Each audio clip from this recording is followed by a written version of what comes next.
stage. Hey, I wasn't even. Hey, I we're was on. gonna Hey, wear we're my- live right So, now. you live. Let me get the Instagram and I let me was gonna get wear that.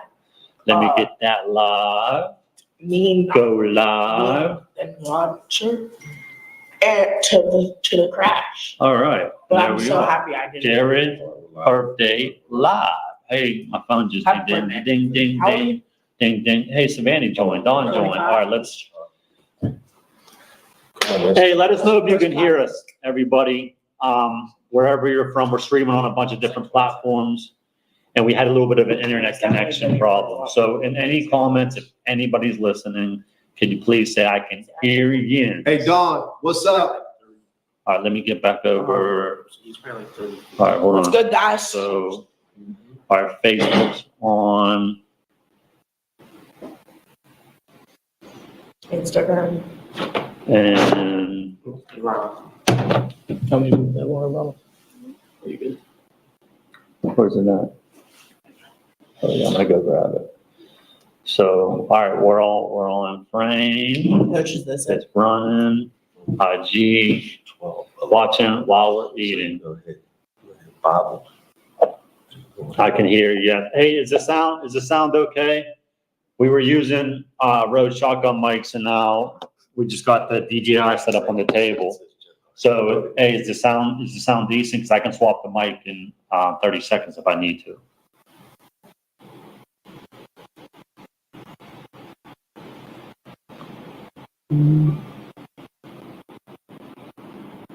And then over. Yes. Yes. That's a huge water bottle. What's up, there. Michelle? As you Michelle, can can you hear sounds us? good. Thanks, Dawn. Thank you for responding and helping the cause. Sounds good. Don said sounds good. Michelle, I see you over there. Can you hear us? Don, you can hear me? All the way from Indianapolis, we got Michelle Zant tuning in. Okay. Wait, can I look on my? She is a great teammate, team player, servant. Shout out, Michelle. You're awesome. Watch, they're gonna come back for $30. She said it's a huge water There bottle, we so go. I'll probably get Yeah. Well, it. That's the old school way. That's the first water bottle. Yeah. Really? Right there. The jug is crazy.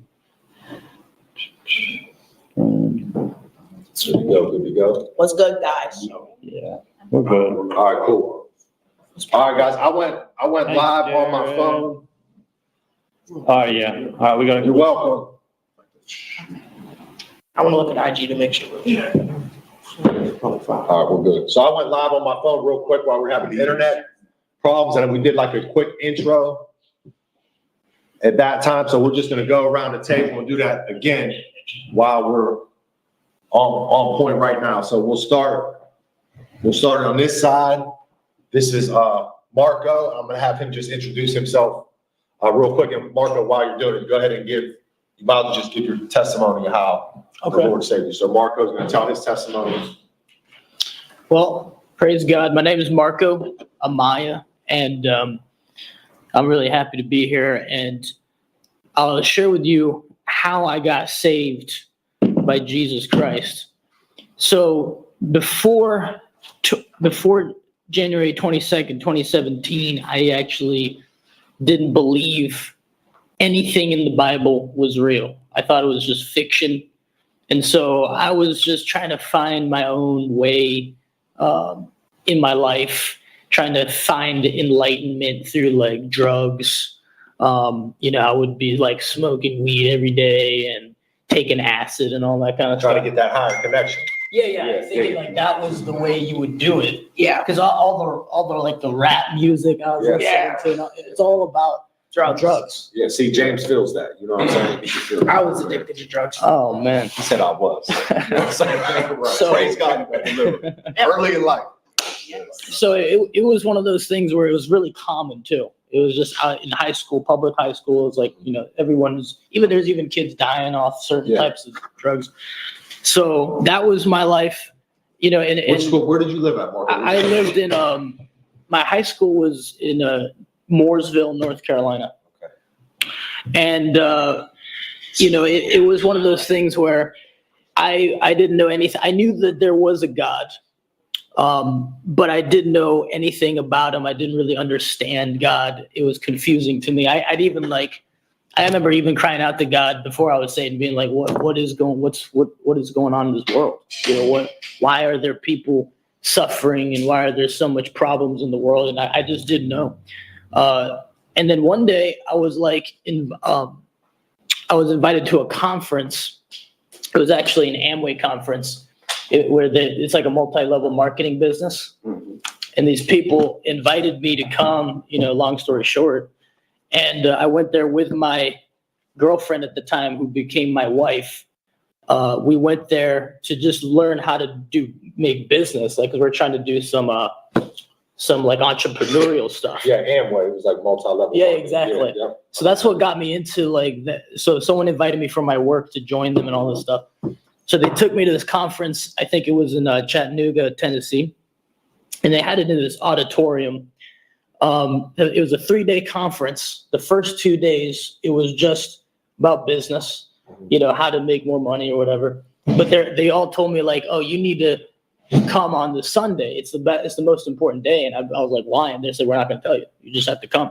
So we ended up going on that Sunday service, and it was just about Jesus, like a literal Sunday church service. That's the most important. Yeah.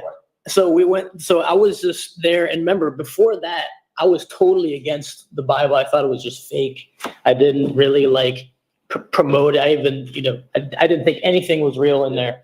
But when I was sitting there listening to people's testimonies about how Jesus healed them and Jesus saved them, all this stuff, I was glued to my seat, couldn't move. Didn't even think about leaving. I was just amazed at what I was hearing. And at the end, they did an altar call, and my heart was beating fast. I could, the God was definitely like taking a hold of me. And I was just standing there, and they're doing the altar call, but I was still frozen where I was at. And then my girlfriend, Janet, who's my wife now, she looked at me and she was like, well, if we believe everything they're saying, why don't we just go up there, receive Christ? And I was like, you know what? That's true. I don't have a reason not to. So let's just go up there. We went up there, and just like that, I was radically born again. Once I went up to the altar, received Christ, it was like, just like my eyes are opened, spiritually, where it was like, it went from like darkness to like total light. Like it was like a breath of fresh air. Just weight lifted off my life, totally transformed, went from not believing in Jesus to now I'm a total believer in Jesus Christ in that moment. Yeah. And so I was amazed because I felt so much lighter and peaceful in my spirit. So that's how I got saved. It was just one service, one day that Jesus came into my life. That's it. Went from not believing it to believing it now. What was the day? What day was that? January the 22nd, 2017. 2017. And what's amazing is that my daughter, Macy, she's 2 years old. She was born the exact same day, 5 years later. Wow. Yeah, January the 22nd. That's so it was awesome. just a sign from God. It's little signs and wonders, man. But it's like you said, like what Matthew 10:32, right? I speak on Matthew 10:32. It says, basically, understandable version for you guys is like, if you can come to me, in public, if you say my name, you can say my Father's name in public, well, then I'll tell him about you in heaven. That's Matthew 10:32. So Jesus is saying, if you're not afraid to shout God and Jesus in front of man, right, then I won't be afraid to say, hey, when you guys get up to the gates, hey, these guys were the real deal. Then Matthew 10:33 says, but if you're afraid to say Jesus and God in front of your fellow man, then I'm not going to say, hey, these guys are good to my Father in heaven. You get what I'm saying? Yeah. So that's what it is. It's the public display is what it is. So that's when you come in a public place, you give your life to Christ. I'm letting the young, the young ones know, and then the people that are also out there. They should know, but that's Matthew 10:32 and Matthew 10:33. Yeah, they're here to hear the testimony. So when the Lord gave me this idea for Christians in the podcast, there was two scriptures, Revelation 12:11 and Hebrews 10:24. So Revelation 12:11 says, in the NLT, it says, and they have defeated him by the blood of the Lamb and by their testimony, the word of their testimony. They did not love their lives so much that they were afraid to die. Okay, so that's like a roadmap to how we defeat the enemy, right? The blood of the Lamb and the word of their testimony. When you hear somebody's testimony, like he said, he was listening to, there was a time he was listening to other people's testimony, especially as a new believer, but also like in your walk, in your salvation journey. I know for me, like, because God knows sometimes we got to see it before we have that faith in us. It's like, you got to see a man on earth walking that thing out. You know what I'm saying? I'm not saying you can't have radical encounters, because I definitely did, right? Which pushed me to God quickly, like that. It was radical, like Marcos is, right? But you also need to see people walking out their faith and be like, okay, that's what that looks like. Boom. And now then God will give you opportunities in your life to walk it out the way that they did. Right. So testimonies, that's what we're here. Stirs each other up. Hebrews 10:24 says, keep stirring each other up to two things: love and Good works. good works. Just All checking our right. line. So we're spurring each other on, just as you were doing, right? Yep. You keep getting together and gathering as a community and telling people the good news about what Jesus has done. Right. Yep. And then there's the Lord just comes into all that. Yeah, and I wanted to share what happened after that, just so people know how my life transformed. So once I received Christ, it was a whole new life, and I had, I told my friends, hey, I believe in Jesus. And it was kind of crazy to them, because they didn't believe in Jesus. They're like, you actually believe in Jesus Christ? And I was like, yes, I actually do. So they started questioning me about the Bible and all that, but I didn't have the answers at the time. So I just said, I just believe it. That's just the way it is. But now, fast forward, God spoke to me to go to Bible school. So I came to Revival Today Bible Institute, which is part of Revival Today Church and under Pastor Jonathan Shuttlesworth. And so I had just bought a house on a loan, but God spoke to me, a few months later, you need to sell it. You got to get out of there because you need to go to Bible school. So basically I had to turn around what I was doing, because I was a service advisor selling repairs at a auto shop. But then I wasn't happy with anything. I wasn't satisfied with what I was doing. I knew there was something more for me. So then at some point when I was listening to Pastor Jonathan and learning about God really did speak to me to go into ministry. So then I was freed from addictions. I never did, drugs and other than that after I got saved and freed from an addiction. Then God called me into ministry, and then I sold my house miraculously, because I had to get to Bible school. But the only way I could get to Bible school was if I got rid of my house, because I was making payments on it. There's no way I could just not sell it and then come here and still make payments on it. So I had to get rid of the house, and it was only a few people, came, looked at it, and we only had one offer on the house, and that was the offer we needed. And the house sold. We closed it a month before Bible school started, so I could just move over here, and then God helped me the whole time. Just miraculously like that. As soon as you start following God, God will give you everything you need. Yeah. So praise God. Like Jared says all the time, he tells me, right? Quick obedience, right? It's quick obedience. And that's the thing with Jesus and God. Delayed obedience is disobedience. Yeah, 100%. But you just have to have the faith, and throughout the Bible and the New Testament, Jesus healed everyone based on faith.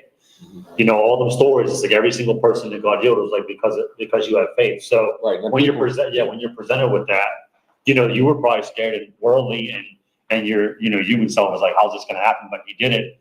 And then the incremental steps, Jesus put the path in place for you to get to where you were going.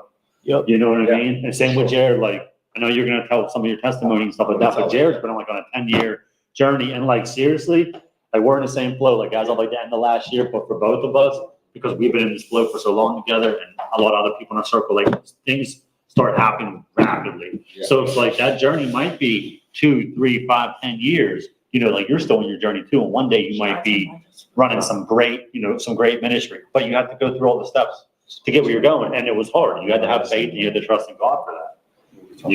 Yeah. I'm gonna tell my testimony in a minute, guys. Stay tuned. Who's that? Dawn. All right, here. So I'll tell my testimony. That's since it's my birthday. I'm gonna tell my testimony. All right.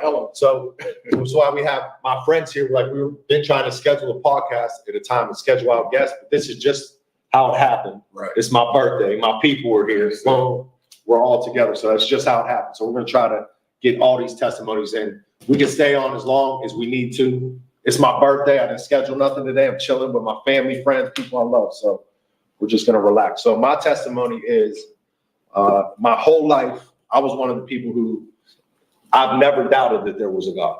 No matter what was going on in my life. What's that noise? Chill.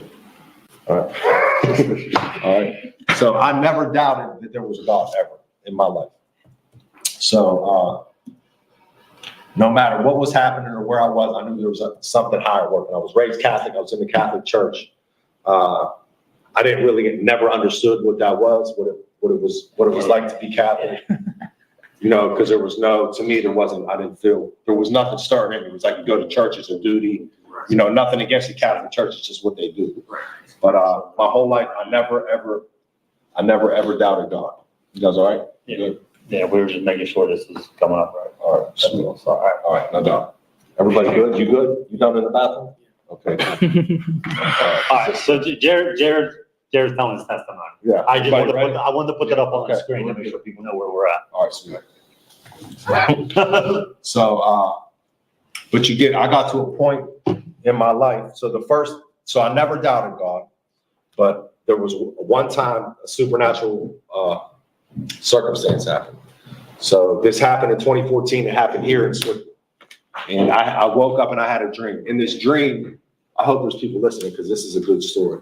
We need to get more people on here before I tell it. So this is true. We got We gotta get people on. Come on, guys, can y'all gotta share the live stream to your friends and family? Or we can share it later. So this is what really happened. This is Jesus. This is what happened. I had a dream, right? And in this dream, Corday, if you get up again, you gotta get off camera. Okay. I don't. You're not his servant, and get it. You don't. You can relax. Okay. I want to be nice. Okay. Yeah. We're live. This is real life. This is what This we is do. real life. Sit still. You're not. Yeah. This is raw. This is what moments here, right? I'm trying to teach you how to respect others, respect yourself. Okay. Are you done getting up? Yeah. Are you gonna have him get up again? Okay. No movement now. Okay. We're good. You all right? Yeah. I love you. All right. All right, here we go. Now we're getting up. All right, so I had a dream one time, and I'm from the city. So the first time I ever went out into the woods on a camping trip, you guys can relate to this. I've never was out in the woods, didn't want to mess with the woods. I didn't want to hear none of going. I didn't want to be in the woods ever. So I went camping. And this one time it was I think it was right after high school in Allegheny National Forest. And the first night I was there, I had I guess it was the fresh air or whatever. I had this vivid dream that was just it was crazy, but I think it was the fresh air. But this dream I had in 2014, the dream I'm about to say, blows that dream out of the water. It's not even a close, there's no second, it's not even close. So in this dream, I knew that I was in a dream, and I was having a conversation with two guys. I was walking up to a building, a guy on my right, a guy on my left. And they were talking to me. We were walking up to a building. They were talking to me. They were like, yo, this is awesome. This is 2014. I'm not even saved yet. I don't even know what they're talking about, right? They say, this is awesome what you're doing, Jared. This is great. Let's go to this place. And in the dream, I could feel all the emotions of it. Because then my ego and pride, I wanted the man. So I'll be the man. So I was the man. They were talking to me like I was the man. Like, yeah, man, this is great what you're doing. I'm like, yeah, this is great. I don't know where we're at or what we're doing, but I got this. You know what I'm saying? Walk up to the door, right? Go into the door. When I go in the door, there's groups of people. It's the first thing that I notice. There's groups of people, obviously boxing and fitness stuff. There's men's groups, women's groups, children, arts and crafts, cooking, coffee shop. There's everything you could think of. There's all these little groups in this building. Yeah, but it's in a huge building, so it's groups of people. One person from each group breaks out of the crowd and greets me at the door, telling me the same thing that the two guys were saying when we were walking in. They're saying, this is such an amazing place, what you're doing. This is so great. And I'm just like, man, this is just I'm the man. That's how I'm feeling in the dream. But there's another level of love happening during the whole thing. So I look up. Something you can't imagine. I couldn't, yeah, right. I had no baseline for it. I couldn't imagine it. So this is 10 years ago, you're dreaming 2020. and you're having all these visions in your dream. And it's basically the story that God's given you. Yeah, yes. Right. So this is, you're seeing all this stuff. So each person comes up to me and they're saying, this is a great place. And I'm like, man, thank you. I'm like, thank you guys for being here, And then when I realized the people were walking up to me, I was at eye level with them. And I was like, wow. The thought in my head was man, this is a lot of people. I had never seen this many people in one place. So I look up at head level and there's a sea of people. It never ends, right? And I'm like, so now there's this many people and I'm like, wow, this place is huge. this place must be big. And then it went like this, boom, boom, boom. It was like eye level talking to people, head people, there's a sea of people. And then I looked up again and there was no walls and no ceiling. It was all bright white light. And that there was like a wow factor that snapped me up out of my bed, right?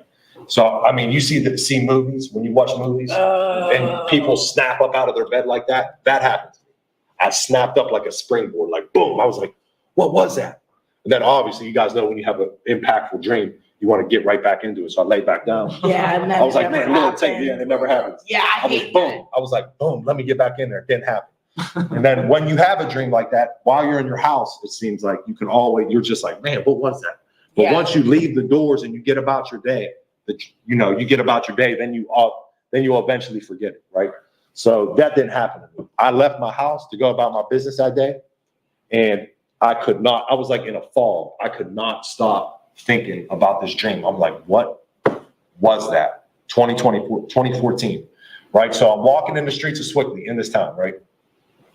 And now I'm starting to get hungry, right? And I'm walking thinking about this dream and greens and beans, right? Because dreams and greens and beans. Walnut 424 has the best greens and beans in town. So I was like, I'm going to get it. So I walk up to the building. I go in the building and it's packed. It's like lunch rush in there. It's like a classy place. The place is packed. I'm looking around. There's only a couple seats. So I'm waiting for the hostess to come up. And, there's a guy there that I know. I don't know him outside, that I know him to be a waiter, right? And we never hung out outside of the restaurant. But he's just like, when I see him, I'm like, yo, what's up? That's my man. You know what I mean? Like, yo, what up? We're cool. So I walk in, I'm like, just like waiting for somebody to come up to me. And I'm thinking about this dream. I can't stop thinking about it. It's just like right here. I can't think about nothing else, literally, besides greens and beans, because my stomach was calling. My flesh wanted something too, but the spirit was willing. The flesh wasn't. So I hear, and I'm waiting for a table, and I hear, yo, Jared. Somebody screams my name in this restaurant, right? Screams my name. And that threw me off right there instantly, because I was like, that's out of place. You know what I'm saying? He works there. So I see who it is. I'm like, oh, what's up, man? What happened? I'm thinking immediately, I hadn't been in the place in over a year. Let's add that into this too. Like, it's been over a year since I've been in the place, like 12 to 18 months. And he like jogs up to me, like a little bit more than a fast walk. I remember clear as day. It was like quicker than a fast walk. It was like his feet weren't walking. Like, yeah, you know what I'm talking about. Yeah. Fast jog, just like that. That's what it looks like. So he comes up to me, and he comes up to me. He's like, yo, Jared, you're not going to believe this dream I had about you last night. I hadn't been in a place for over a year, right? He proceeds to tell me the same exact dream that I had.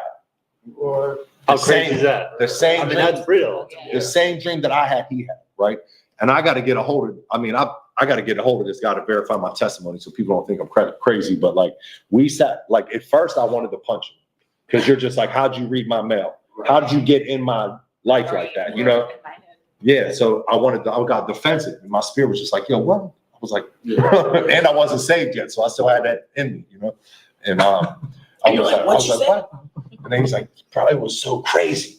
It was like you had boxing going. This is the craziest dream I ever had in my life. I was like, then I told him I had the same dream. He didn't believe it. So we just went and sat down, right? And for an hour, we were just in this moment of wow, going back and forth, like wow. But before I left that table, right, I didn't know what was happening. You know what I'm saying? But I said, I'm opening up a gym. That's the only thing that I knew how to do at that moment. It was like, something else is happening out here, right? Something's happening, and I got to open a gym. So before I left that table, I made a Facebook post that was like, I'm opening a gym. Had no idea how I was going to do it, where I was going to do it. I just put it out there, right? And then I was still working, doing Boilermaker. I love the Boilermakers. If anybody ever sees this or watches it, but like, I hate the work. I just like, it's dirty, dangerous, asbestos, respirators, grinding, torching, welding, heights. You know what I'm saying? I did it just to have a legal job, because all I knew how to do was get illegal money really good. So I was just getting, legal money. Where's Don? But I didn't want to. I don't know where Don. I don't know where he's at. Yeah. So yeah, I had to quit my Boilermaker job, and then I just said, I'm opening up this gym. When I said that, it was about 3 to 4 or 5 months later, those opportunities opened up. like in a month and a half, somebody's like, I heard you're opening up a gym. My old boxing trainer, he was like, I heard you're opening up a gym. I wouldn't want anybody else to run this place except for you. I didn't understand why he would do that. I didn't know. He saw something in me that I didn't see in myself. You know what I'm saying? I was like, why me? You know? And can you chill with that? Can you chill? All right. All right, cool. Turn the sound up. Turn the sound up, yeah. All right. Quiet on the set, please. Quiet on the set. You guys never been on this podcast before, huh? No. I don't want to make this weird for everybody, but chill. All right. Hey, Coach Jaryds speaks. Yeah. Hey. So, so yeah, this is James. I love him. I love him. So I didn't know this guy seen something in me that I never seen in myself. Right. So he was like, come check the gym out. The gym didn't look like, you know, they got it to a place, but there was like an inch of water on the floor. There was garbage everywhere. There was like, they were running a kerosene heater through the place. So the walls were black. But there was one light, but they got it to a place where they could get it to. There was a couple lights. And I was just like looking around and I was like, yeah, man, I was on my way. I got an opportunity to make over $100,000 training somebody in East Liverpool. So as soon as I spoke on that thing, like I'm opening the gym, opportunities just started smacking me, right? So I had an opportunity. I was on my way to East Liverpool to sign a contract. I already gave my verbal commitment to this guy because he had clientele. There was a need for what I got. I got a reputation as a great trainer, right? And they needed what I had. I was training a pro down there in East Liverpool by the name of Joey Holt. That was his gym. So clientele was just, ironic. There was stuff there. That is your last name. So there was already stuff happening down there. So, but I was like, I'd be stupid. I'd be driving by this gym on my way there. I'd be stupid to not stop and see my old trainer and hear what he has to say. So my cousin's with me. He was like, bro, you ever been to that place? I said, no. He was like, no, you're not getting that. We're doing this. And I was like, all right, cool. Well, I got to stop and see it and see my man, say what's up to him, see what he has to say. But there was a moment when I was in that gym and it did not look appealing at all, right? It was nasty, Not like your dream. right? Yeah, Not no, like it wasn't like my dream, right? But there was a moment there when I looked at my cousin, I was like, something hit me and I was like, yo, this is it. I said, this is it. He looked at me, he started busting out laughing. He thought I was crazy. He was like, yeah, okay, come. You know? And I was like, no, this is it. We're doing this, not that. I knew it like that, like in an instant. And that's what happened. So I kept my meeting with the guy and he's like, seeing him face to face. I said, bro, I can't do this. And I was like, I'm sorry. I'm a man of my word. I told you that I was going to do this, but I can't. So I had to break my word to him. And he was cool with it. He blessed me. He was like, bless you, do your thing. And I started in Rochester in this place. It was raw. It was rugged. People loved the vibe. It would never be up to code. You know what I'm saying?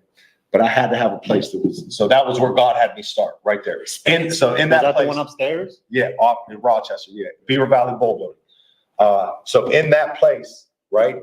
That's the dream. That's where God led me to be. Right. But that place is where somebody came and told me who Jesus was. I was on an ankle bracelet. I had just gotten out of, I was doing everything right that I knew how to do in my life, to be a good dad, right? To be a good father to my kids, to be a good man. Everything that I knew how to do, I was doing it, but stuff was not working out, right? Somebody owed me, I lent somebody money, gave somebody money, and it was over a year, and I got my son just got out of the hospital, had these open heart surgeries. I just took my daughters to baseball practice. This is one night I'm talking about. It was a late night. It was like 9 p.m. I had a long day, work, boom, boom. And I'm home and I'm giving my son a wagon ride. He's like 2 years old. My daughters are my twins are 11 and my oldest is 12. And I'm giving my son a wagon ride at the end of the night. And he's like, I'm a trainer, right? So I like to take him on a wagon ride, work on his abs because he was all like weeble wobble and like this in the wagon. So I was giving him some ab work. So It's stabilization. Yeah. So I was about to pull him down the street and this guy's comes to my house, right?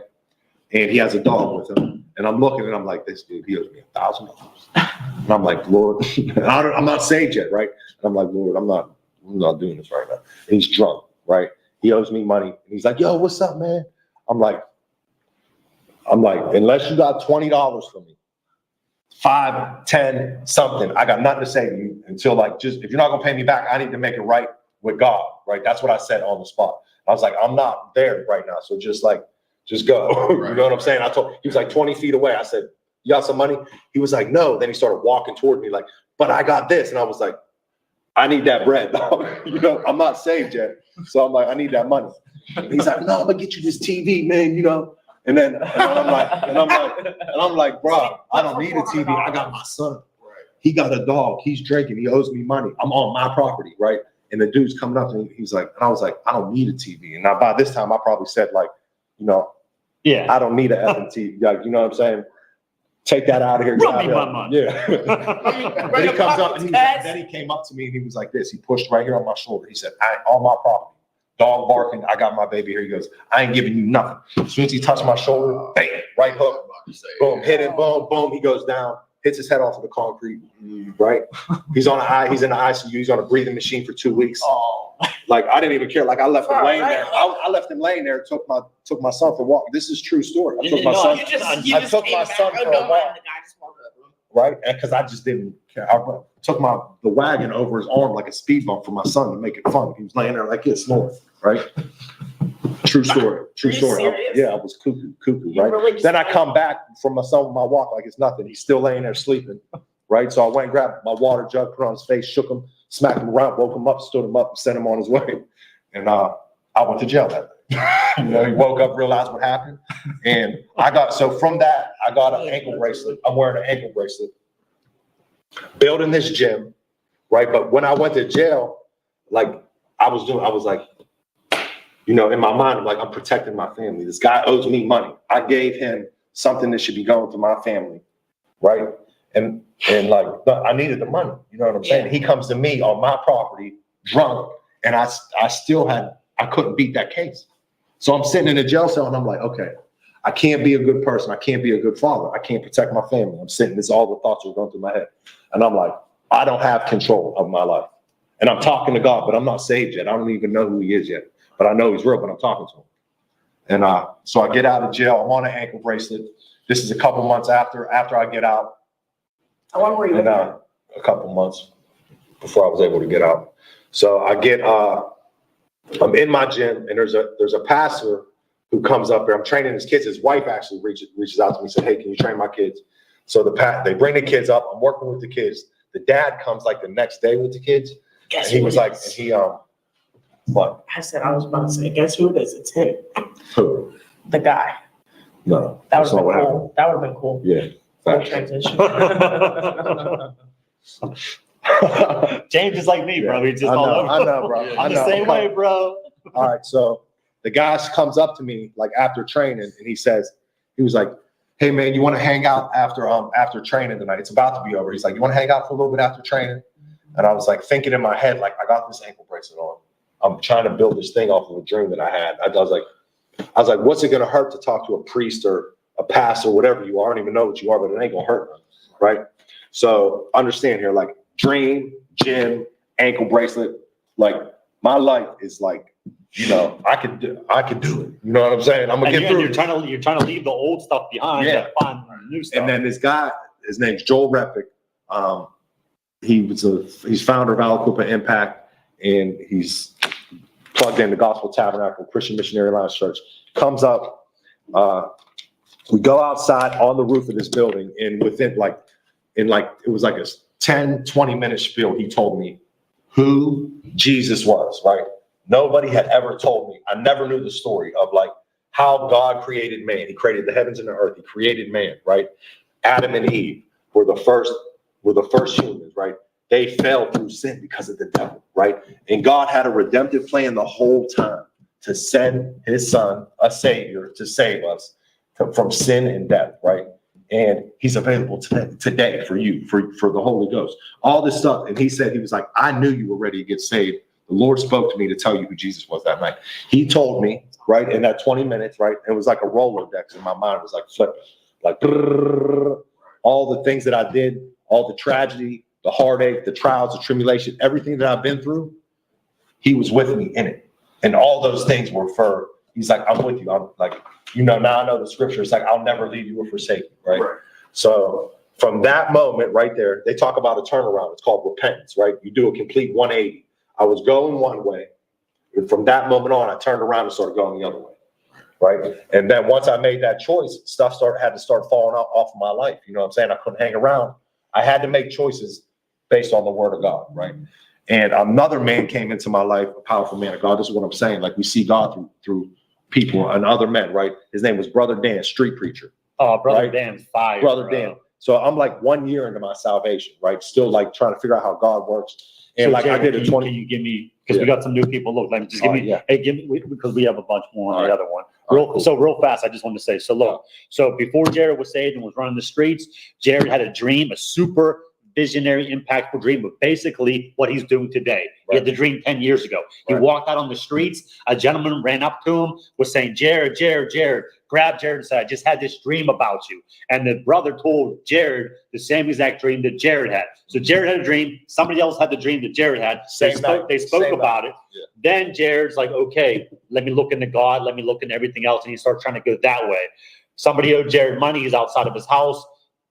He basically knocked dude out cold, all this other stuff, blah, blah, blah. Jared ended up going to jail. He was in jail for a little bit till he could get out on house arrest, and he's on an ankle bracelet. He had the vision. He's thinking about starting this gym. He wants to start with the community centers. He wants to start helping people the way he is now. So he embarks on that journey. Doesn't know what's going to happen, but it is. Then he meets somebody, which is the Great Commission, to go on a rooftop, and he explains the word of God and what the Bible is, and tells Jared the whole story about Jesus and everything else. And that's where we're at. So now Jared's going through, which, like I said, Salvation. just to bring it to light, Yeah. because James, you're always talking about, look, you want to be a champion, you want to do this and that and everything else, right? And you're a younger kid.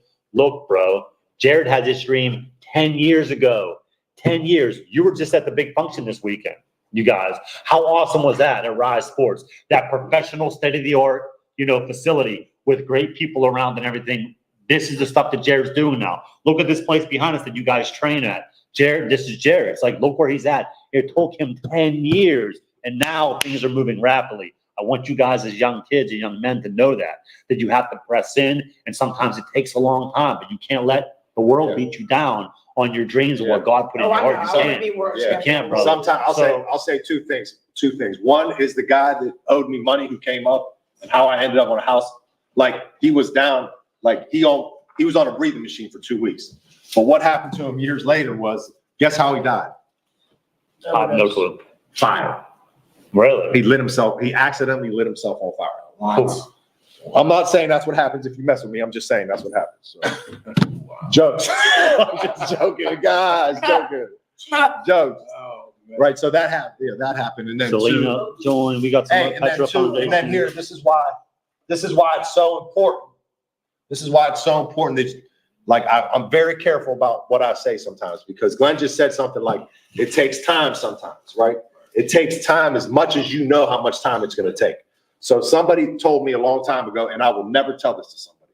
They said, "Oh yeah." What, you telling us now? Yeah. Somebody told me. Yeah, I'm telling you now. Yeah, right. So he said, "Oh yeah, you'll see everything come. You'll see." He spoke this over my life. He was like, "You'll know if you're going to be successful in your nonprofit after 10 years." So in my mind at that time, I was like, I'm a workhorse. I'm a committed dude. Like when I go, you know what I'm saying? There's no middle ground with me. It's either go, stop, hot, cold, slow, fast, like whatever it is, it's one or the other, and I'm going. I'm going that way. Same. So when he told me that, I was like, okay, cool. And there was a man who I esteemed as a man in the Lord, right? And he said 10 years. I don't know why he would tell me that, because it was his experience in life that like it took 10 years to do something. But like, it didn't have to be 10 years, right? Yes. If I would have had, I just needed other people around. So I'm not going to tell somebody. I'm never going to tell somebody it's going to take me 10 years to do something. Because when God puts his hands on something, it can happen now, right? Faith is right now. And that's what I didn't have in me early. So I was like trudging, grinding. 10 years later, right? Now, it's like a whole nother faith got it implanted for me. I go to this, the Lord calls me to go to this church to see this guy, boom, hits me, impartation. And then my faith is on another level. So where were we at with the testimony? God tells me who Jesus was. Yeah, we're talking about, so the guy actually, 2015. you get out of jail, the guy's he's on the breathing machine, you're on house arrest, you're starting your gym, you got the Great Commission, you were told about Jesus on a rooftop, which started changing your life. Then you meet Brother Dan, who's he's like a street preaching, Right. baby. So this is like my first year of salvation, first or second year. And Actually, the guy, Joel said, he'll tell you, he's like, I was praying for somebody to come and help me with you because I was just run. You know what I'm saying? He hadn't been where I've been. And it's just like, there's a part of being relatable. You know what I'm saying? You got to be able to relate to somebody. So somebody from the streets that has found God is going to relate to me, who's been through like, you know, some stuff, you know what I'm saying? Is going to relate to me and be able to speak to me about, you know, Jesus more than just some another person, right? But God uses all those things. I'm not saying nothing bad about nobody, but so Brother Dan comes in, and this is year 1 or 2. I'm seeing them like live action, healing people, casting demons out of like people in coffee shops, like literally stuff, people getting delivered right in front of my house. I'm like, oh snap, this is all real, right? The whole thing's real. Then God told me that I was going to do a 21-day fast with him, like out of nowhere, it just came into my head. My first fast, 2017. But you didn't eat for 2016 21 was days. 21-day fast. Yeah. Well, the first, no, How do you not eat? you attempted your first one. My first one was 21 days, right? Right. And on the 3rd day, I ate a piece of chicken, right? But Because then it's I hard. had to start back over, Yeah. right? So It was wait, my how first- do you do it? Because I thought you can die. No, you no. Dude, Jared does 21 days all the time. The reason that Pay attention. the reason that we fast, do that. the reason that we fast though, is to make room for God, right? And to put, for me, it's you put your flesh under submission. So if you could put your hunger under submission, right? And this is the bread right here. This is the bread of life. And you can fill yourself with the word. God does something. So listen, I fasted 21 days. Brother Dan did 40. That was my example going into fasting. Guess what I do in my life now that impacts me all the time? I fast. It's built up in me. I have a connection to heaven. I hear from the Lord clearly when it happens. But that experience with him, I got the word of God planted into me to a point where I can't go a day without reading the word. If I don't read this book every day, it's not going to go well for me. And I know that, right? So I have to. It's like a necessity. I have to lean into this thing, right? That's what happened through that fast, right? Was I got impartation from him. I can't remember, but I was down. I went down. So do you think I'd go down if I fasted? For sure. If you don't eat for 21 days, you'll lose some weight. But like listen, I'm just telling you from the human point of view, like it's hard. I started, I did a 24-hour, cool, because it's our minds. Like our bodies don't need, like realistically, we're saying scientifically, besides Jesus can give you any power to do anything you want, but we are men and women, we are human, we are flesh, so it's hard. So like I did 24 hours, then I did another 24. I ate, and another 24. I was like, okay. Then I did a 48, and I was like, cool. And then I did 5 days. I was gonna try to do 21 days, and I did 5. And I was like calling Jared. I'm like zipping down my hallway. I'm on the phone with Jared. I'm like praising God. I'm like, I see like a beagle, bro. I'm like, I'm zoned in. I'm like, this is crazy. I'm like, I got no food in me. And I'm like multitasking. I'm getting all this stuff done. I'm seriously like, I'm like 5 days deep, no food. Like I mean, nothing at all. Just water. I want to try to do that. And black coffee because there's nothing in that. And I was just like, dude, I'm going bananas. I'm on the phone with Jared. And then like, it just started getting to me and I broke and I got chicken broth. And I'll tell you what, after 5 days of not eating, I got really good chicken broth. Like it wasn't like basic stuff. It was expensive, bro. And I was like, I'm hovering and I took a sip. It was like filet mignon, bro. It was like, I was at, and I was like, it just touched my lips. And I was like, this is the best because Jared's like, you can't just like go, if you just didn't eat for 5 days, he's like, you'll get sick. If you just like crush Chick-fil-A or like Chinese or whatever, you know. But, and then I did the remainder 21. So how do you not eat for 21 days? You lock into the Lord. You lock into the Lord, can't bro. do it on your own. Dude, but you build up. So I never won 21 days, but I've done. So here, I'll tell you why. How Do you think I'd be able to do it? Yeah. If you listen. If you listen to Coach Jared. If you listen, you can do it. How do you do anything in life? There has to be a vision. There has to be a why, right? Hey, Is why you want to do it more powerful than what you want to do. You got a happy birthday message. Thank you, Selena. You're the best. I got to see you and Marcus soon. All right, come out to the gym. We get some training in. And Dawn's always shooting good positivity with Jesus. So look, the why has to be strong enough in what you're giving up, right? For me, it was like I had opportunity. I can tell another testimony that's crazy too, and I probably will tell it. I had opportunities to say, okay, God, I'll show me who you are, right? That was my why. I needed to know that God was real because I was like, you're either real or you're not. One or the other. I'm not putting all my life and my faith and I'm not putting everything into something that's not real. So you need to show me. That's not me telling God, right? People get that confused when I say that. It's not me telling. It's you asking. it's you asking for him to come down and show you Right. if he is real, But- so that you know you can walk into him. Yeah. And you know that then you know you're gonna be okay to go to heaven and you're not gonna go to hell. And then it's like you're not just wasting your time on something that could be fake. So you ask them to show you. Right. Right. You get it. But for everybody who doesn't get it, like James, a lot of people will get it twisted that are like, oh, you can't tell God what to do. It was a desperation. Like Hannah's prayer in 1 Samuel, like that prayer for her son came out of complete desperation and grief. I was like, I need to know who you are. Show me who you are. And he did. So my why was strong enough than my desire to eat food. You listening to what I'm telling you? My desire to eat food wasn't stronger than my desire to know who my God is, right? Oh. You got it? Yeah. Okay, so I want to know God more than I want to eat. It's discipline, bro. Anybody. And while you're doing it, you're putting your flesh under submission. You're submitting your flesh, which we have to do. We got to beat our flesh into submission. Offer our bodies to God. And he was being fed, not by food, but By the word of God. Thank you, the Alicia. word is. Yeah. Oh, God so made it was sufficient. All right, one more. So another opportunity that happened to me right after I got the word planted to me, right after the fast. This is a good story. So I get a call, and we're gonna get around to tell. We're gonna get you on, but I got to tell this one. I have to tell this one while I'm going. No, you can't tell the testimony. Listen to that. I want you to listen to that. Okay. I'll let you when it's time. Not today. All right. Maybe at the end if there's time, I'll let you say something. Okay. So 47 in. all right. What's that? I think we're 47. Okay. All right, real quick. So God will give you opportunities, right? Once you're saved, there's opportunities to choose life and death, right?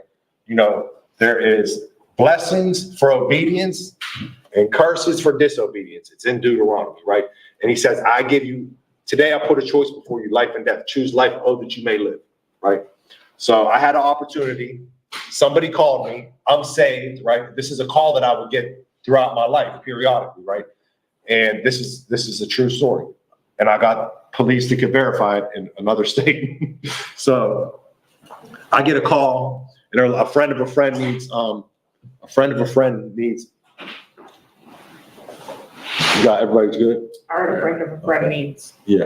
A friend of a friend needed some help. So there was a father who knew my friend whose daughter, in his head, he thought his daughter got kidnapped, right? But she had run away with her boyfriend, right?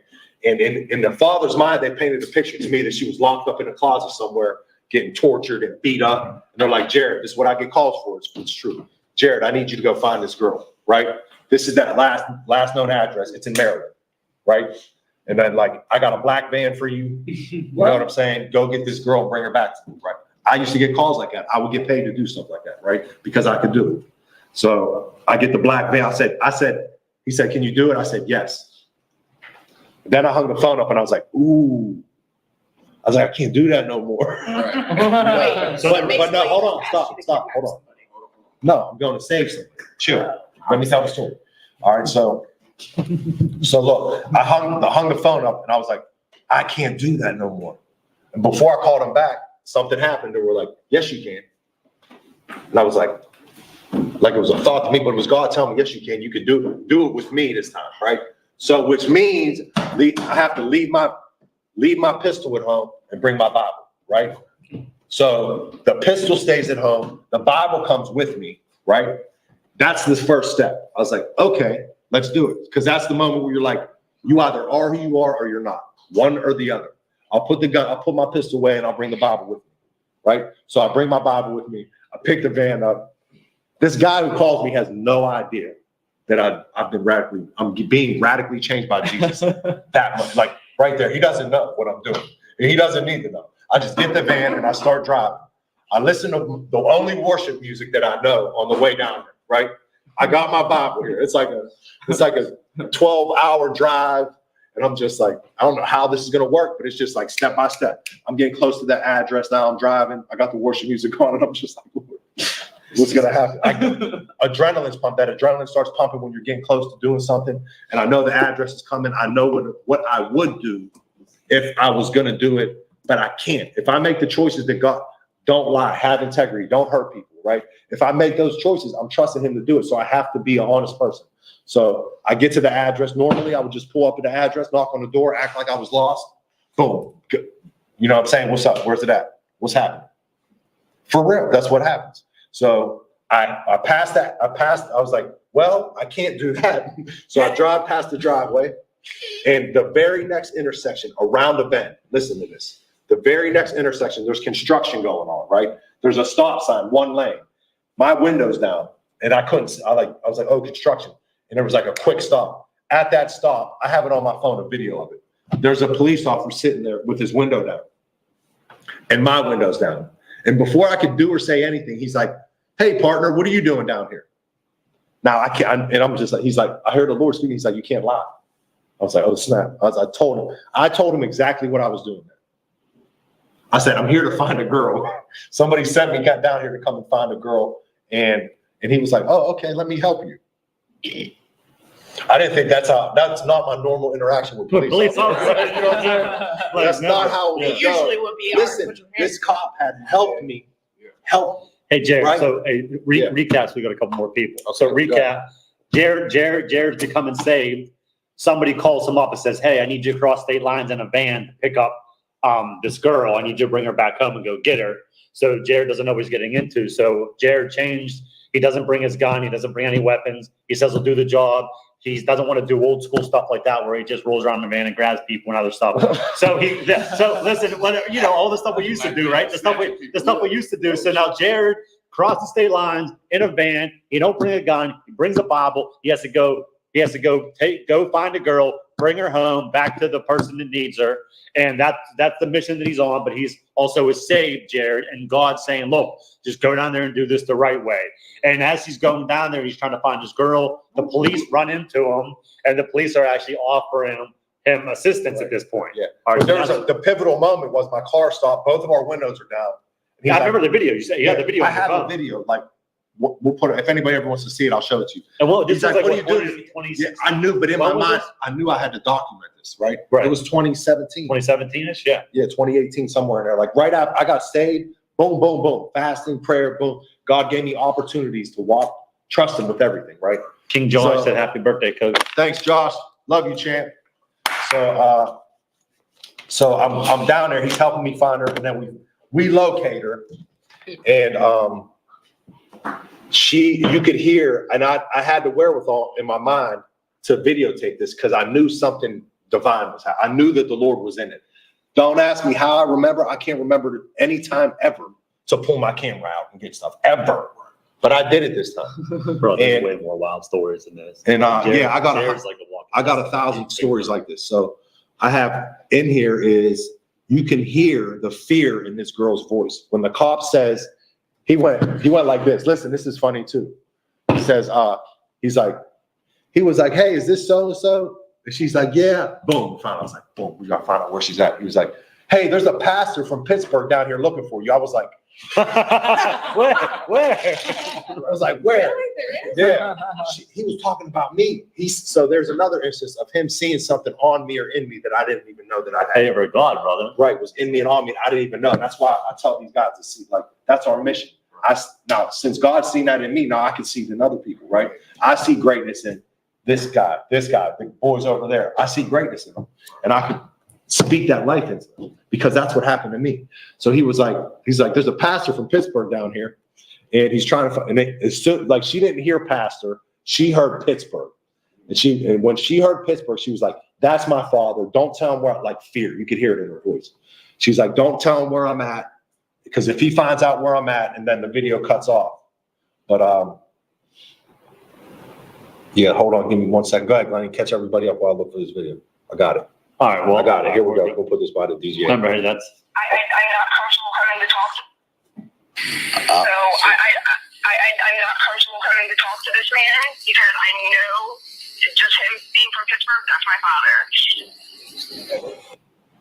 Okay, hold on. So I don't know if you can just tell him you're talking to me. I don't want to talk to him and send him on his way. I don't want him knowing where I live because if he finds out where I live. It's all right. So, and I have other videos of that. I gotta find them, but that's it. That's it. So in that moment, I knew the girl was safe, right? It wasn't what the dad was was picturing, right? And I went down here on nothing but Jesus. You understand what I'm saying? Like, let's not lose that. Like, I went down there for God, and like, I took action to know, like, to watch. I got to know. I have to know. And it's why I know today is because of these stories right here, testimonies. So I knew the girl was safe. I ended up getting her on the phone, right? And I'm like, listen, I could have did this a different way. I'm here because God sent me. Now imagine her. She probably thinks I'm a complete lunatic. Like, her gangster father sends me down here to go get her, right? And I'm telling her, like, look, I've been radically changed by Jesus. She thinks it's all a joke, right? She's like, yeah, okay, you're going to come here and grab me and do whatever to my boyfriend, right?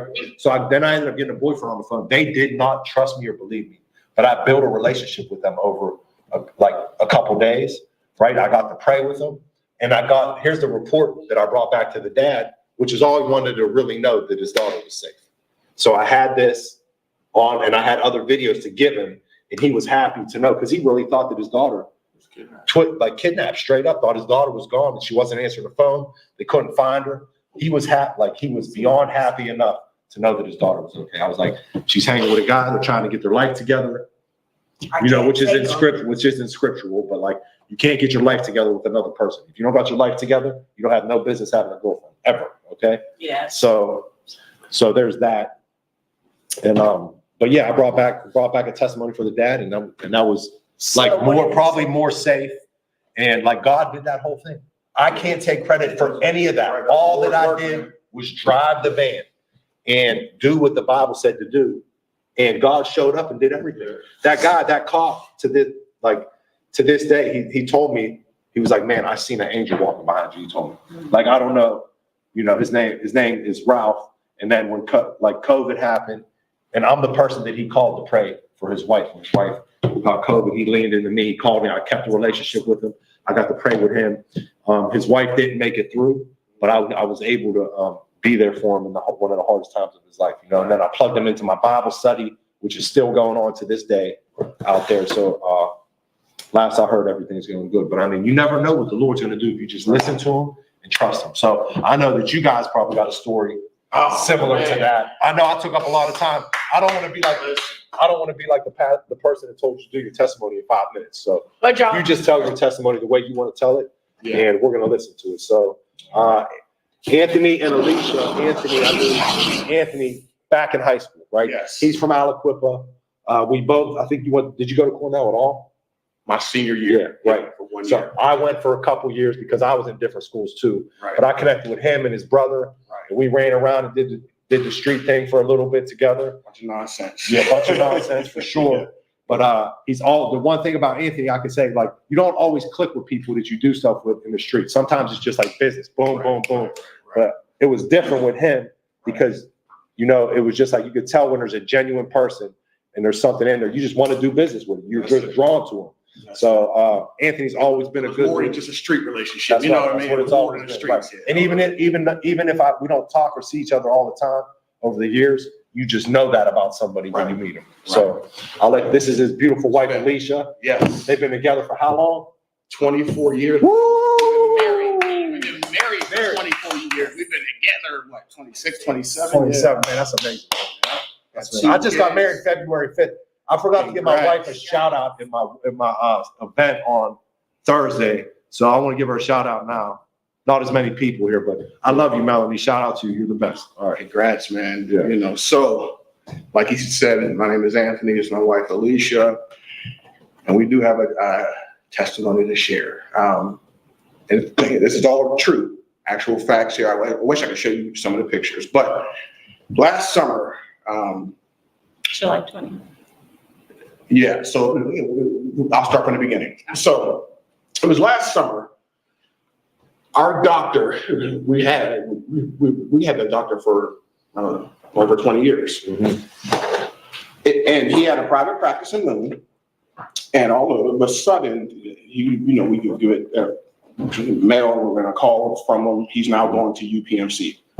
I have Highmark insurance. So, everything went up, like our co-pays or the deductible with, so we decided to switch doctors. So we find a doctor close. I live in Hopewell. We find a doctor in the center. So we go to, we set up appointments. Actually, I wasn't going to switch at all. I Yeah. was like, So that was you? Yeah. yeah, because He I'm was stubborn. loyal. Yeah, I'm Yeah. stubborn. I had it for 20 years, my whole family history, my whole, Yeah. Yeah. I wasn't going to switch. So Yeah. I made the appointment for him. Yeah. I was going to pay the extra, Whatever the it was, extra money and all that. I'm like, Yeah, just to stay with yeah, I'm him, just going to stay. That's And, that's a doctor loyalty. That's it, man. So There's benefits to knowing people. exactly. And so she switches, makes her appointment. Dr. Conti, she goes to see Dr. Conti, and then she makes me an appointment. So about a week later, I go to see Dr. Conti. Just general checkups, right? And her checkup, Scheduled my mammogram for me, because I was overdue. Yeah. And then for him, just a baseline ultrasound. Yeah, so just like a check, like just out of nowhere, just want to get checked. Like Yeah, you had because it was our your, first visit, so like baseline, Yeah. just, he has kidney disease in his family. yeah. So she ordered him a kidney ultrasound. yeah, so and leading up to this, right? Yeah. We were in great shape. I was working out 4 to 6 days a week. Yeah.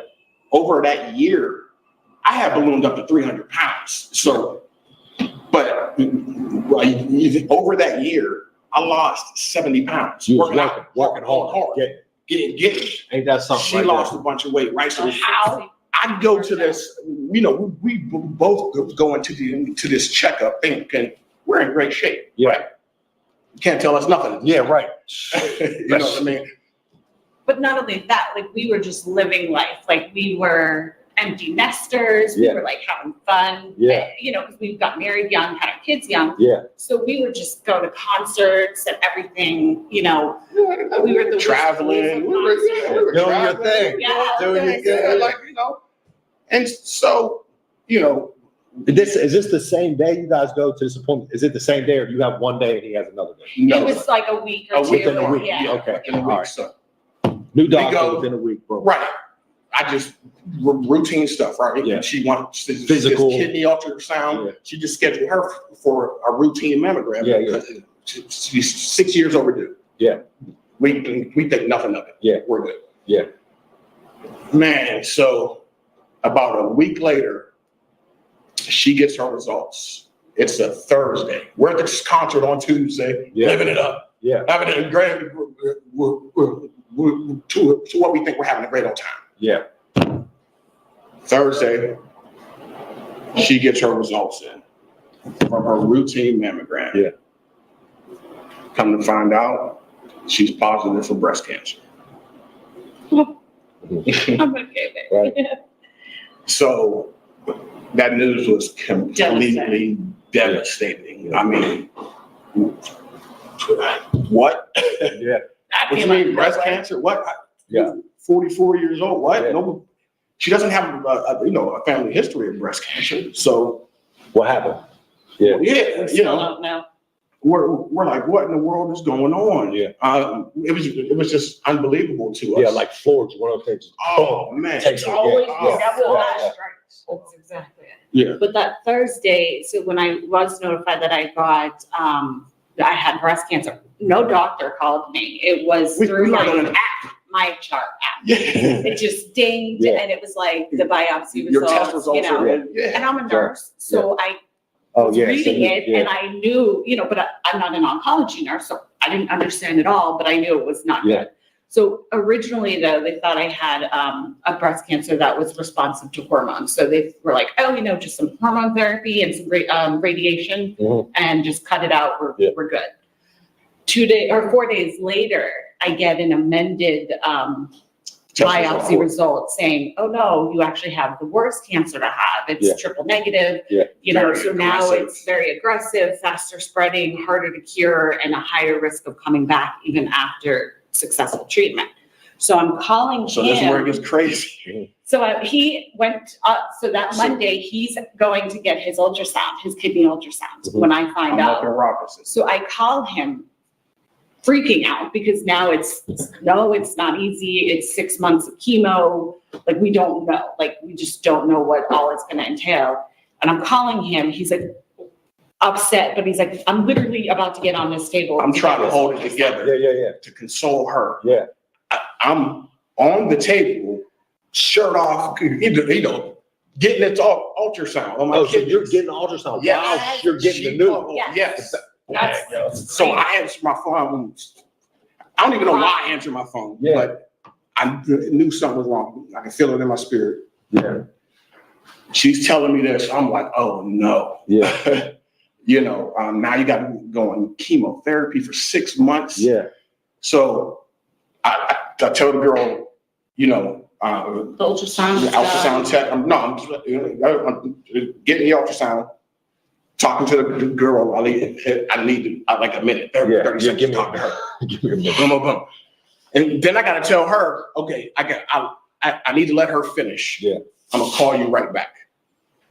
Finish the ultrasound. I'm walking out the building through the parking lot to my car. Right. I got the same My Chart app. But you're on the phone with me now. I'm on the phone. I got her on speakerphone. Yeah. I'm walking through. She's Yeah. crying. I'm upset. Ding. Your ultrasound results. Yours. My ultrasound results are in. This is less than the 5 minutes off of the table. We can't even make this I'm not up. making It this up. is Yeah. My so- ultrasound results are in. She's talking. I pull it up thinking this is quick. That's crazy. I'm reading this. It says, and I can show you, I have a 6 centimeter tumor inside of my left kidney that's cancerous. renal cell carcinoma. Right. As You're in she's the parking telling lot. me Yeah. that now her cancer, her breast cancer, is the most aggressive breast cancer. Now she needs chemotherapy. She's hearing my voice crack. Yeah. She's like, what's wrong? He I- tells me, And I tell her, she's like, don't play what? I Why was so are you mad. playing like this? I was. She got mad. You were like, there's no way. That's what I'm thinking. Yeah. You're like, no way that No that's way. happening. I'm Yeah. like, why would you even joke like that? Yeah. That's not even funny. like, oh And my then God, my I'm face joking. literally, like all the blood just rushed up Yeah. my face because I know him. Yeah. And Yeah. he would never joke I'm like like, but that. I mean, your initial instinct is like my initial Right. instinct when I Like I'm did- about to fight him because Yeah. I'm like, why would you even do that like the during dude this told time? me I had the same dream as you. Like Yeah. it's that feeling. We're like, Yeah, like man, shut up. this terrible time. She's thinking I'm joking. I'm not, like, this is not a game. So I get home. So crazy. You got to realize what I'm saying. We both found out we had cancer Yeah. in the same week. Yeah. At the same time. Same Like same 30 call minutes. though too. The Yeah, same- pretty much the same phone call. Yes. But the That's crazy thing is too, so Thursday, when we first found the initial diagnosis of my breast cancer, he was like, I'm gonna be right there with you. You're not gonna be alone. There's Yeah. nothing you're gonna go through that I'm not. That was gonna my go through." exact Like, words he's to like, her. I I didn't mean it literally, that literal though. That's I like, said, now listen, you I'm are here with That, you. that's as Exactly. literal as it can Whatever get. you go through, I go through. right. But I didn't necessarily mean I'm gonna have cancer too. You know what I mean? Yeah. I just meant I'm gonna be here Yeah. by your Yeah, side. you're gonna be right by it. No, Man, so could you imagine we were a total mess? Yeah. Yeah, you can't I get mean, more, so you what's can't get, the I don't, you can't get too much more mess up. Listen, It's like, unless it's like something happens to your kids. Right. Yeah, right. There's so, not another level of mess up. and so I'm thinking, how are we, I didn't know my treatment plan yet. Yeah. Something we're gonna both be here on chemotherapy. Yeah. How Boom. How's that How gonna we happen? gonna work? What are we gonna, we're gonna lose So everything. at this I moment, got a daughter in college. Go yeah, ahead. all that. At this moment, I want to know, where was your guys', what was your relationship like with the Lord? Right before that, like where were you guys at with the Lord? So, you know, I have a story. It's sort of like how you were saying, you know, I believe in the Lord. I grew up in a church, Yeah. Bible study Yeah. as a young kid. Yeah. But you know my life. Yeah, for sure. Running the streets. Yeah. You know, being a knucklehead.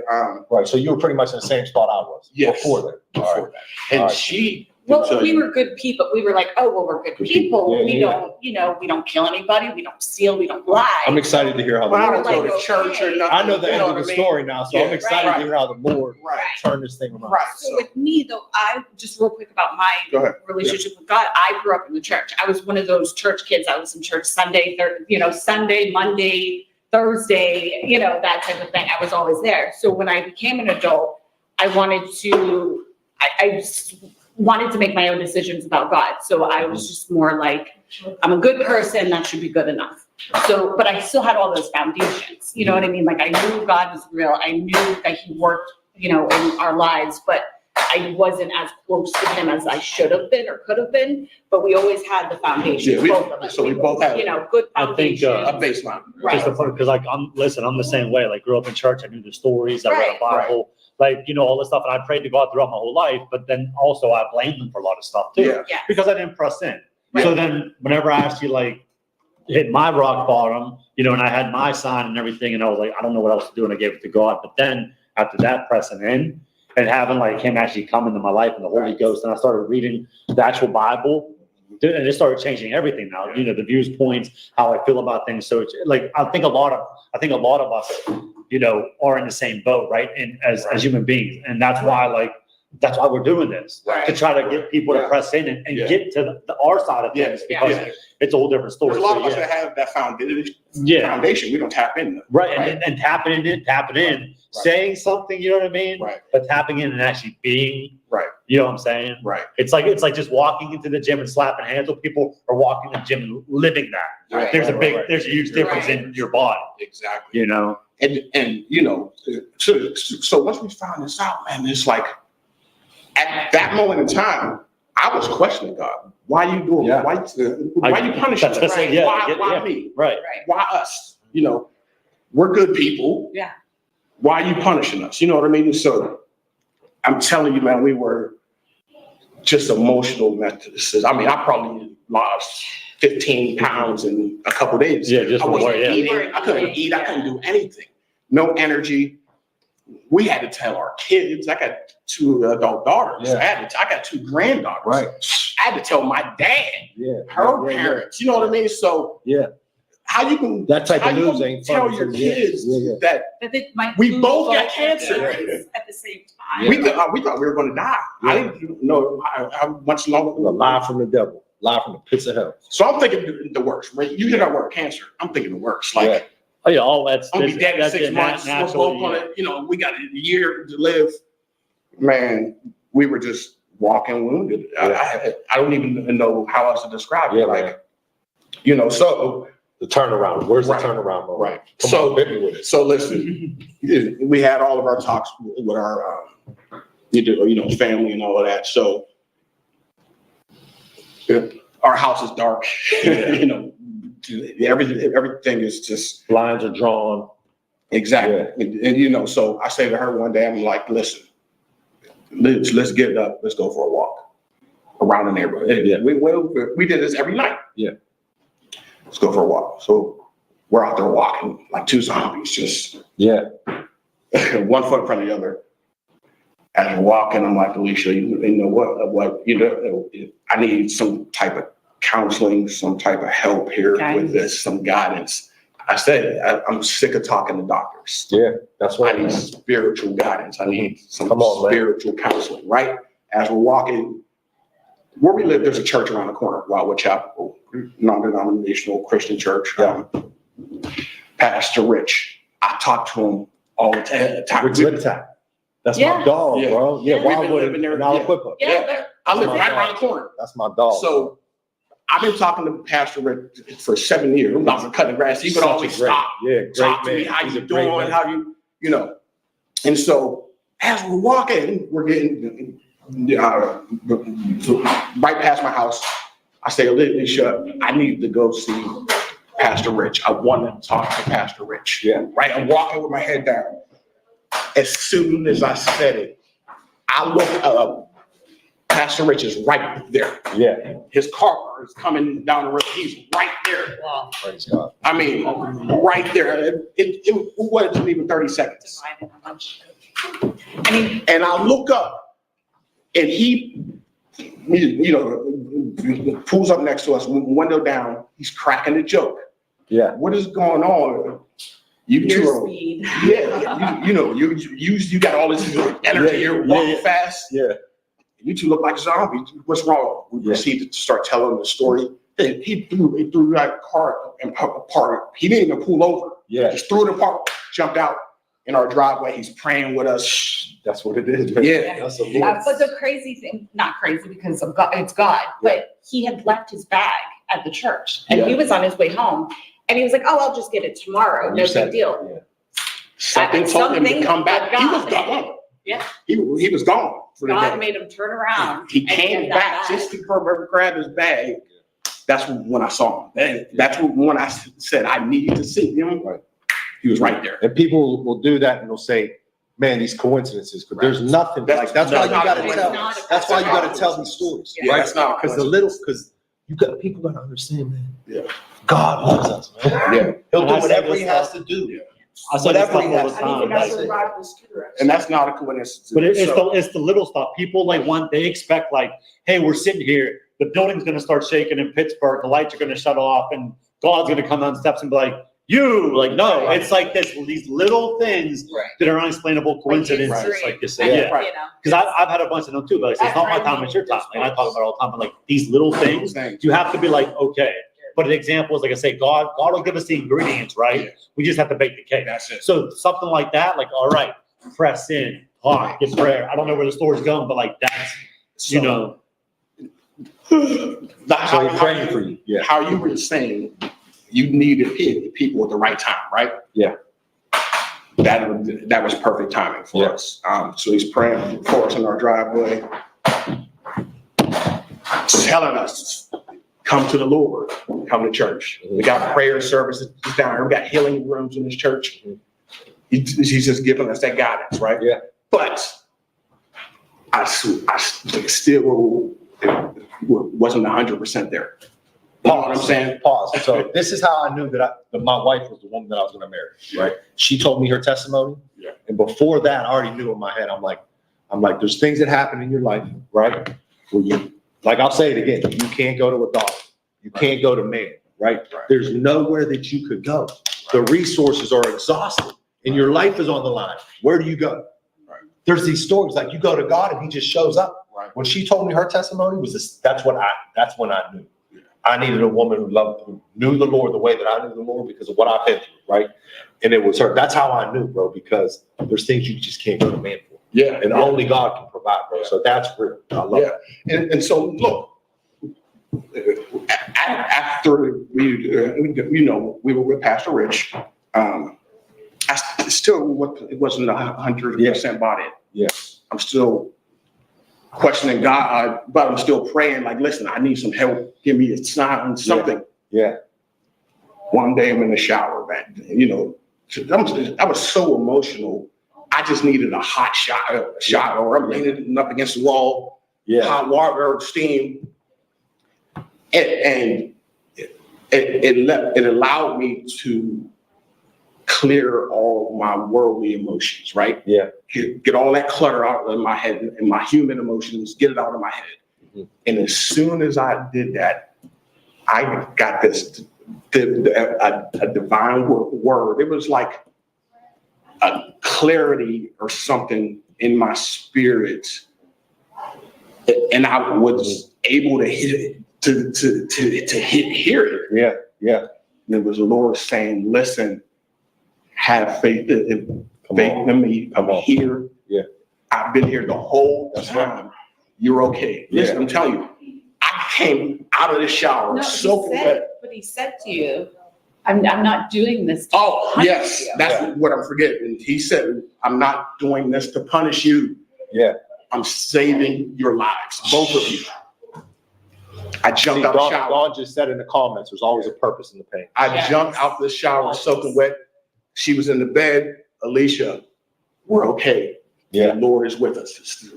I told her what happened.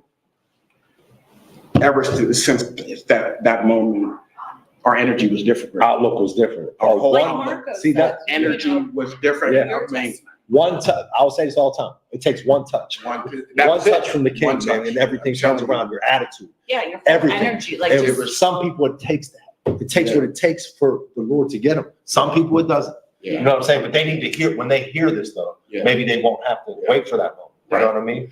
So I'm telling you, before that, I told you we were walking wounded, man, like super emotional. But that moment changed everything. It changed everything. And that second, it changed everything. I love it, bro. I love that. Now, That's what I've been waiting to hear, that moment. now I'm telling you, my energy, My Yeah. chest was high. I'm like, Yeah. listen, we got Let's this, go. right? Let's go. So. And this is all like in a period of like a week, right? Yeah, maybe like 10 days, Like 2 10 weeks. days, Yeah, right? Yeah. Like, So, yeah. So now, like I said, you guys, she had the cancer. You're getting an ultrasound. She's on the phone telling you about chemo. You get your my chart, which I got my chart also. So you get that when you're walking your car, you're on the phone with her. You find out that you have cancer as well. Now you guys are kind of like beat down and feeling wounded and stuff like that. But then God's giving you signs. and you guys are taking your walk through your neighborhood, and you're talking to your wife, talking that you need to see the pastor from the church down the street and this and that. And all of a sudden the pastor just rolls up, throws the stuff in park, what I mean? He's praying for you guys and everything. And then you get your vision from God saying that he's not punishing you. Yeah. He's doing this to break you down and save you. And I said, I think a lot of people out there, anybody that goes through the hell on earth thing, like I said, Jared did it. I went through my breakdown of hell on earth and it was awful. And then I realized at this point now, like I said, you guys, I was like, I had to go through that to get as close to God as I am now to go on this journey. And that's where you guys are, just first come, because some more people tuned in. And that's where we're at with both of you. And so now you're having your revelation with God, knowing that you guys are probably going to be fine. And you're telling your wife, yes. and now we're going forward with that. I'm just trying to catch some people up to speed because a couple people just jumped on. So now our energy is different, full faith in the Lord at this point. Yeah. Right. I gave it all to the Lord. Yeah. You know what I mean? We're still meeting with doctors, but this is in the Lord's hands now. You know what I mean? They're giving you a report, but God's told you something That's different it. already. That's it. Right? That's They're it. telling you things you're going to have. This That's could it. happen. This Yeah. will happen. Exactly. So now we know our path forward, right? Yeah. So That stirs me up. yeah. That's what I'm talking about. That's Yeah. Hebrews 10:24. Right? So our path forward is she needs 6 months of chemotherapy. 16 rounds. I'm sorry, 16 rounds. Well, it was 6 months, 16 right? rounds. The first 12 were weekly. She has to go do chemotherapy weekly. The last 4 are bi-weekly. Because they were harsher. Yeah. It's hard. So, and The ironically. chemo drug is called the Red Devil. The Red Devil. Yeah. But God. But God, right? But God. You know what I And mean? so- And I just knew that, after he said that, both of us just clung to him and he just gave us the strength to move Yeah. forward. Yeah. I can do all things through Christ who Yeah. strengthens me, Yeah. because I couldn't do it on my own. Yeah. Ask him. I'm the biggest baby. I'm the weakest person. Yeah. But I went through chemo. We go back. So, we know our path forward. My path is I needed surgery to remove the tumor, right?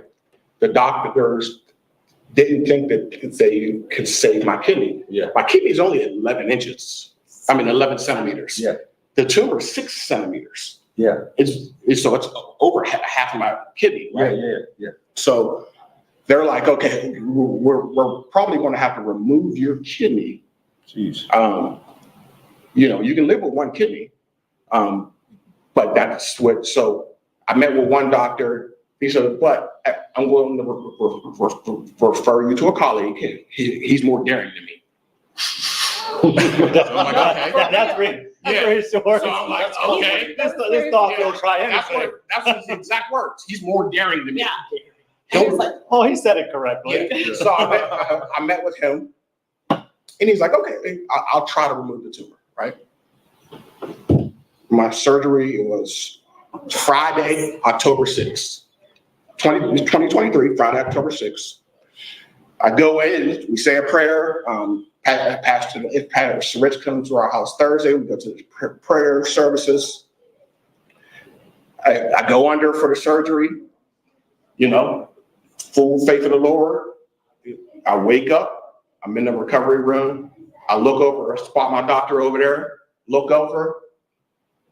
He gives me the thumbs up. Yeah. They were able to just remove the tumor and save my kidney. Come on, man. They only removed like 5% of my kidney. This was Friday. That's right. I'm out of surgery at 2 p.m. By 4 p.m., I'm walking around the nursing station.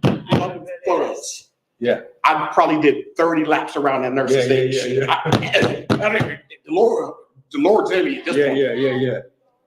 I was home Saturday morning by 9 a.m. Not even 24 hours later, I was home.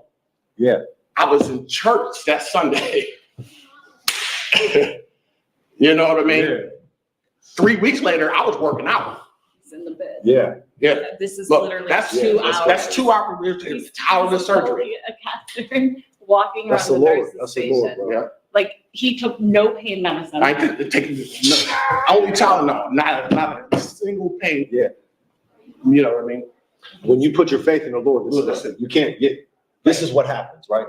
I know the doctors I had telling you 5 something incisions, else. man. Yeah. 5 incisions. What were the doctors telling you what it looked like? They really What the thought they outcome? were gonna have to take his whole kidney. Yeah. And then, with the kidney disease in the family, Yeah. we were just worried. We're like, okay, he might be okay for 5 to 7 years, but then Yeah. would his only kidney left fail Would it and then he'd last? have to be on Yeah. dialysis, Yeah. They told me I would be in the hospital for 5 days. I was there less than 24 hours. What was your At home. outlook, like your outlook? What were they saying? How long? So we'll get to that. I'll let her tell her story. Yeah. But man, do you realize what I'm saying? I had a major kidney surgery, 5 incisions, and then I was home in 24 hours. End of church on Sunday. Church on Sunday. So, yeah, how do you explain it? God. There's no. A week later, There's I was nothing. walking a mile. 2 weeks later, I was working out. Yeah. Rest is history. Yeah.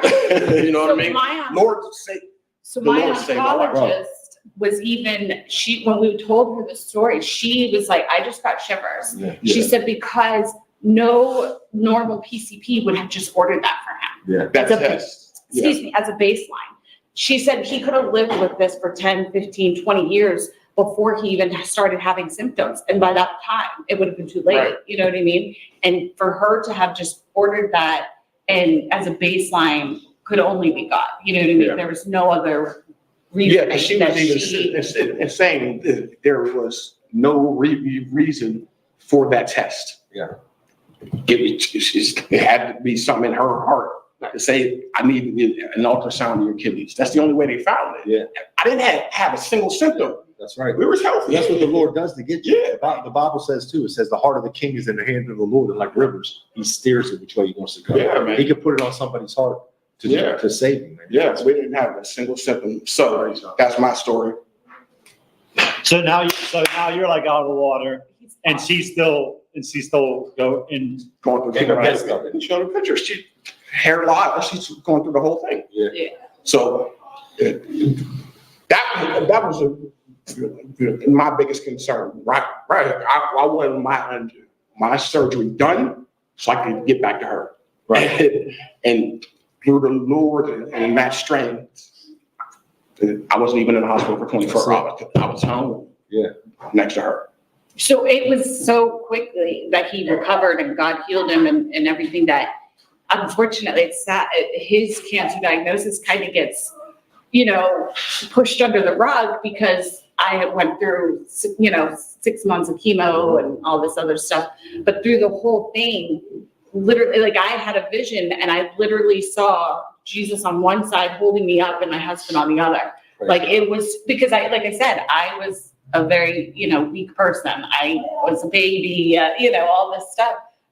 But God gave me so much strength that I was able to do it. And I worked through the entire 6 months of chemo. I mean, I never took a day off except for my treatment days. I honestly was so blessed to have not a good experience, but a very manageable experience. Like I wasn't, when you think of people on chemo and cancer, you think, oh, they're sick, they're skinny, they're like losing all this weight, or Yeah. they're just going through so much. And Well, because they're killing everything in you, basically. Yeah, I mean, it literally just kills everything in your body. I mean, I did have some issues like a thyroid issue and, things like that, but compared to things that people go through, I literally was so blessed. Like I couldn't have done it without God and his, and the whole time, one of my favorite songs and what was getting me through it was, I don't know if you know, Promises by Maverick City. Yeah. How great is thy faithfulness,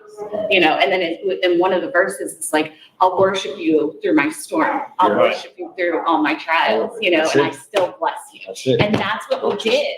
like, you know, through it all, you know, I worshiped him, and a lot of the times, because I, you know, my foundations were in the word, but it had been so many years, so I'm not, you know, I wasn't that equipped with the scriptures and things, but the songs is what, you know. Right, yeah. Worship. Yes, my worship was how I was able to, and I even would tell God, you know, when I didn't have the words to speak, I would just give it to him, and he knew what I needed, you know, and he provided it all. And I understand that 100%. Like I said, most people that have been through it do, but that's what it is. So like I said, I mean, for the most part too, and I've been through a lot of medical stuff as well, and nobody wants to go in for any kind of surgery. No. Nobody wants to get poked. Nobody wants to wear a gown. Nobody wants to stay over.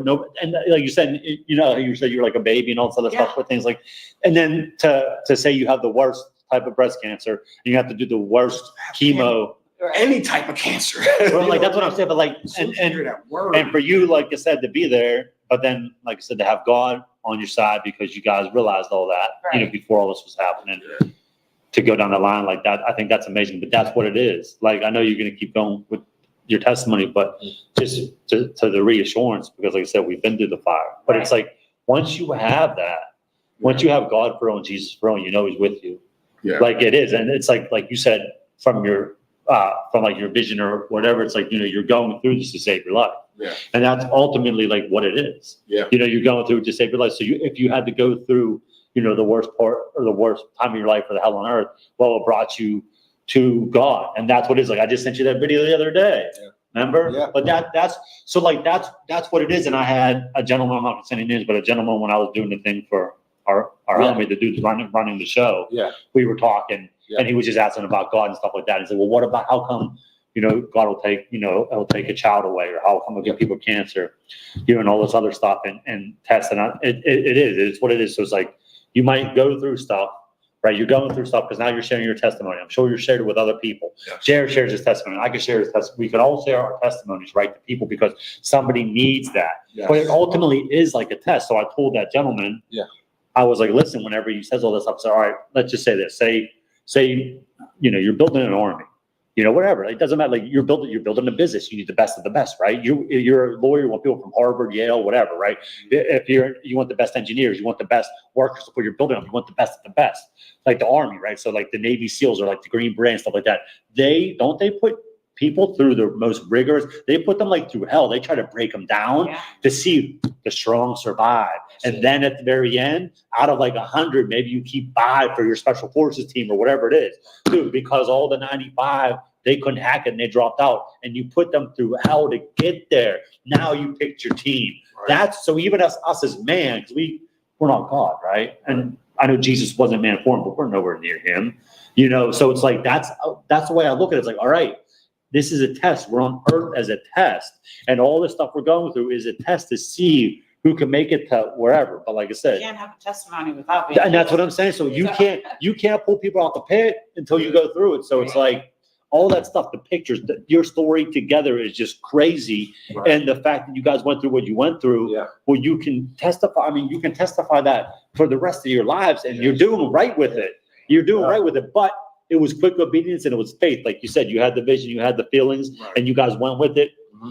That's what it is. That's not easy, right? No. It's not easy to do. Yeah. All of you have been there, right?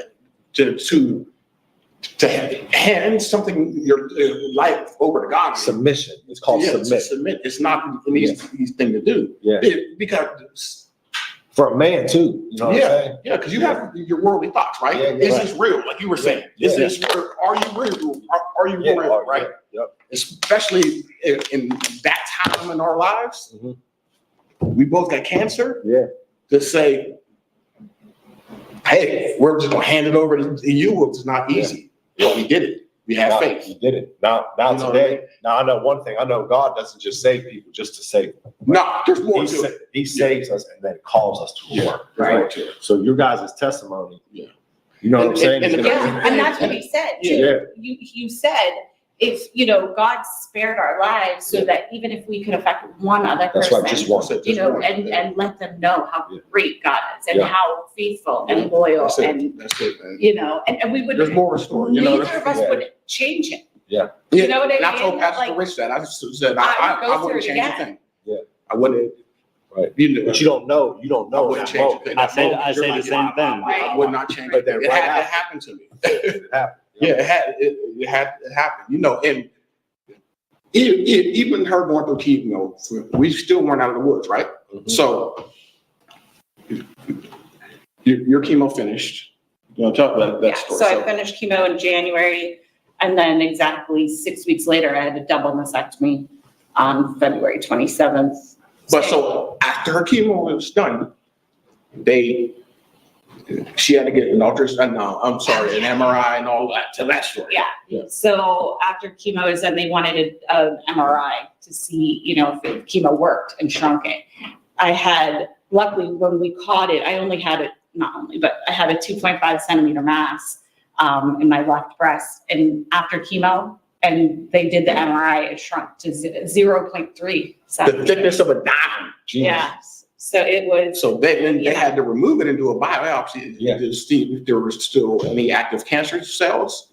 They removed the 0 active Zip. cancer cells. What are the chances? All the of that? cancer No was gone. lymph nodes, Yeah. nothing. It didn't spread anywhere. Cancer was gone. So when they, they did the Gone. mastectomy and they checked the, Gone. So the crazy part is what? 7 months after we both had a Yeah. cancer diagnosis. Yeah, the Within the report. same week, 8 7 months later, 8 months later, we We were both both testified that we're both cancer-free.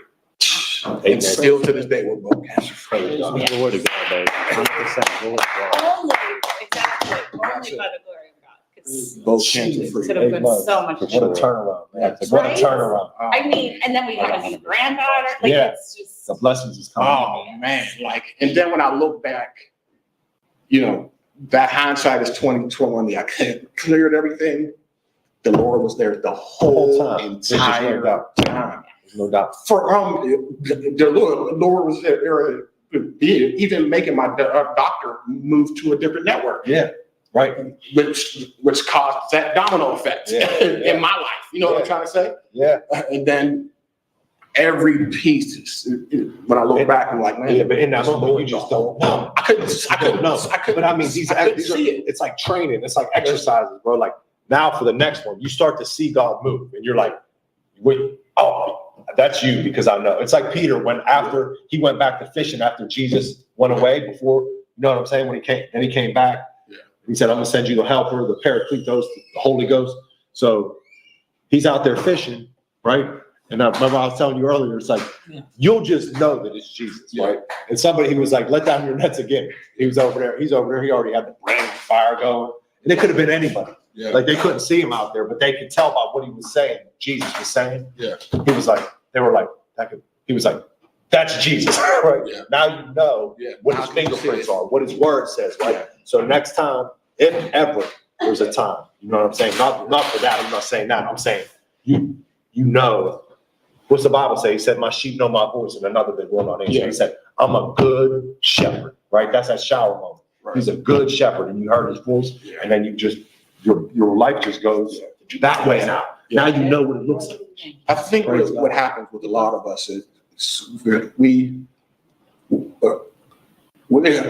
clouded by our own humanly and worldly emotions and Yeah, thoughts. all the experiences we went through, how we were when raised. the Lord's there, we can't see it. We can't hear it. There's just too much clutter. You know what I mean? Yeah. You got to release it.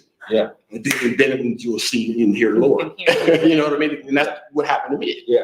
I had to release all of that nonsense. Yeah.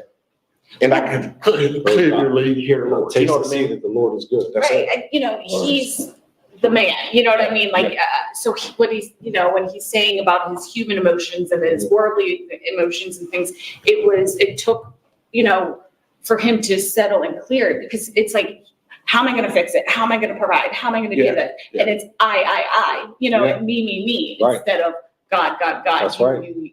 You are gonna, and that, once you release that and Right. your pride and things like that, Yeah. God did That's it all. Yeah, this is a scripture that I keep thinking about when I'm listening to this, is that Jesus said, my yoke is easy and my burden is light. Right. Because people, God wants us to realize that it's not our effort or our works, or it's our ability to get ourselves into heaven. We have to totally rely on God. Right. Amen. And that's why he sent Jesus, because he sees everyone's pain, and there's nothing we can do on our own effort to solve the things in our lives. Right. So when we get to a place where we realize we're humble enough to realize, you know what, I need God, there's no one else but God, then the grace of God can flow, because Right. it's God gives grace to the humble, Yeah. and he resists the proud.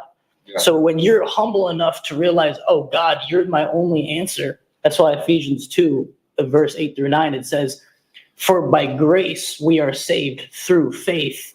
It's not of ourselves, it is a gift of God, not of works, lest anyone That's should right. boast.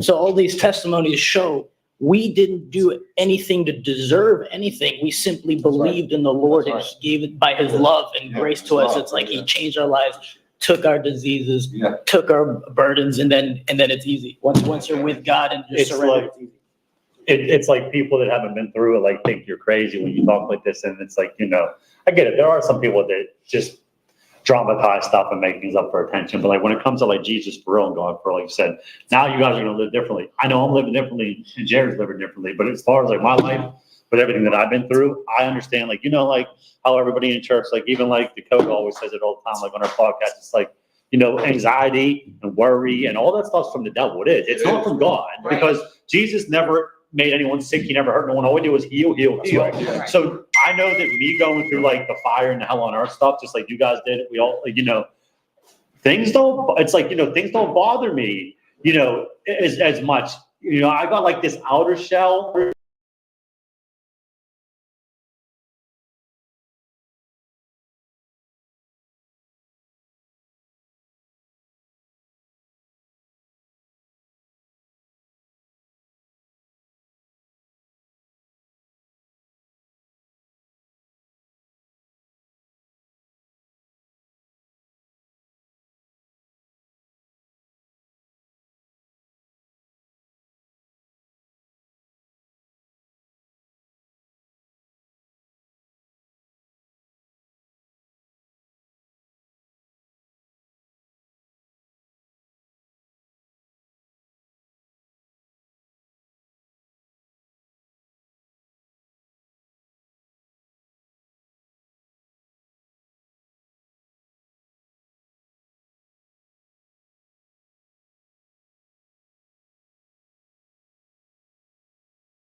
on.